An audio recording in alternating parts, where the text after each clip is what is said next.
ছোট্ট একটি দেশ বাংলাদেশ। দেশটি 8টি বিভাগ নিয়ে গঠিত। চলুন দেখে আসা যাক জনসংখ্যার ঘনত্ব ও আয়তনের দিক দিয়ে কোন বিভাগের স্থান কততম।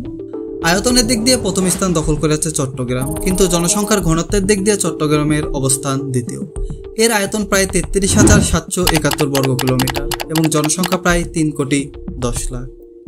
আয়তনের দিক দিয়ে দ্বিতীয় স্থানে আছে খুলনা, যার আয়তন প্রায় 22,284 বর্গ কিলোমিটার এবং জনসংখ্যার দিক দিয়ে খুলনার স্থান পঞ্চম। খুলনায় জনসংখ্যা 1,50,00,000। জনসংখ্যার দিক দিয়ে অন্যতম ঘনবসতিপূর্ণ বিভাগ হল ঢাকা। জনসংখ্যার দিক দিয়ে প্রথম স্থান দখল করলেও আয়তনের দিক দিয়ে ঢাকার অবস্থান তৃতীয়। ঢাকার আয়তন প্রায় 20,593 বর্গ কিলোমিটার এবং জনসংখ্যা প্রায় 2,30,00,000। আয়তন ও জনসংখ্যার দিক দিয়ে রংপুর বিভাগের স্থান চতুর্থ। রংপুরের আয়তন প্রায় 19,437 বর্গ কিলোমিটার এবং জনসংখ্যা 1,70,00,000। আয়তনের দিক দিয়ে পঞ্চম স্থানে আছে অন্যতম পরিষ্কার বিভাগ রাজশাহী এবং জনসংখ্যার দিক দিয়ে রাজশাহীর অবস্থান তৃতীয়। রাজশাহীর আয়তন প্রায় 18,174 বর্গ কিলোমিটার এবং জনসংখ্যা 1,80,00,000।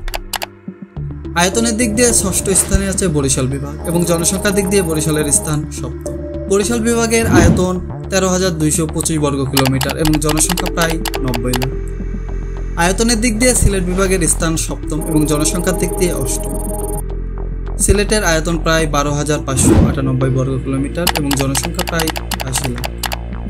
আয়তনের দিক দিয়ে সবচেয়ে ছোট বিভাগ হলো ময়মনসিংহ, যার আয়তন প্রায় 10,585 বর্গ কিলোমিটার এবং জনসংখ্যার দিক দিয়ে এর স্থান সপ্তম। ভিডিওটি ভালো লাগলে চ্যানেলটি সাবস্ক্রাইব করে পাশে থাকবেন।